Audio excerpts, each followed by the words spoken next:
Shalom saudaraku, ada seorang pemain musik jazz yang terkenal. Dia baru mengawali karirnya yang bernama Herbie Hancock, sudah.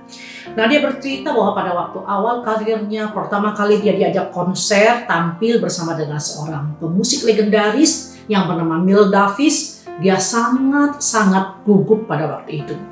Nah, setelah tampil dalam sebuah wawancara, dia merasa begitu gugup. Dia katakan, pada waktu dia tampil sebetulnya, pada waktu dia mainkan nada-nada yang terakhir itu, saudara sekalian, dia melakukan kesalahan.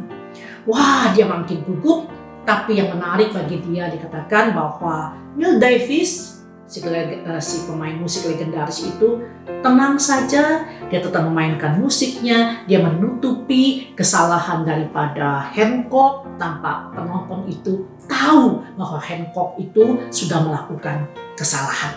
Nah, dia katakan bahwa hal ini sangat betul-betul mendorong dia untuk tampil lebih baik lagi, dan dia belajar. Dia katakan bahwa Davis itu mampu mengubah kesalahan-kesalahan Hancock itu menjadi nada-nada yang indah dengan menutupinya berdasarkan permainan musiknya yang begitu menarik. Nah, saudaraku, hal yang sama ini pun dialami oleh murid Yesus yang bernama Petrus. Kita tahu Petrus begitu emosi ketika dia melihat banyak orang itu datang dan ingin menangkap Yesus. Khususnya para prajurit pada waktu itu datang mengepung Yesus. Dengan begitu emosi, Petrus mengambil pedang yang memotong telinga seorang hamba daripada para pemimpin Yahudi pada waktu itu. Saudara, apa yang dilakukan Petrus ini bisa berakibat fatal. Situasi pada waktu itu adalah satu situasi yang sangat tidak baik bagi Yesus dan para muridnya. Untung saja pada waktu itu, saudara sekalian, Yesus tidak langsung memarahi Petrus. Dia mengambil telinga yang terpotong itu, dia tempelkan kembali kepada telinga daripada hamba yang sudah dipotong telinganya oleh Petrus. Kalau waktu itu Yesus tidak melakukan hal seperti ini, sangat mungkin orang-orang pada ngamuk pada waktu itu, dan tidak menutup kemungkinan Yesus bersama dengan rombongannya itu akan mengalami aniaya dan juga bencana yang lain. Tapi menarik, saudara, Yesus menutupi kesalahan Petrus itu dengan satu hal yang begitu indah. Yesus menunjukkan kepada orang banyak bahwa dia datang untuk memulihkan, dia datang untuk mengasihi, dia datang bukan untuk menimbulkan masalah atau menimbulkan bencana pada waktu itu. Saudara sekalian, pada waktu kita belajar di sini, saudara, bagaimana tatkala kita menghadapi orang-orang yang kita tahu melakukan kesalahan dalam hidup mereka. Bagaimana sikap kita, saudara?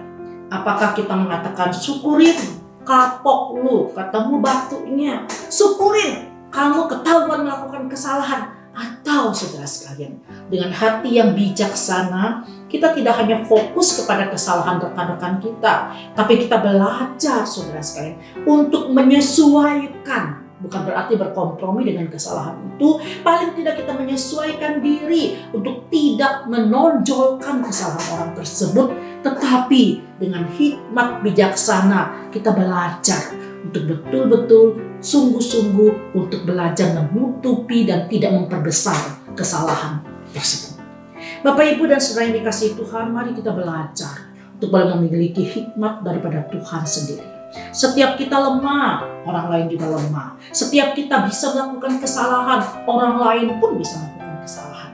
Saudara, biarlah tatkala kita menghadapi situasi yang seperti ini, kita belajar dengan hikmat Tuhan.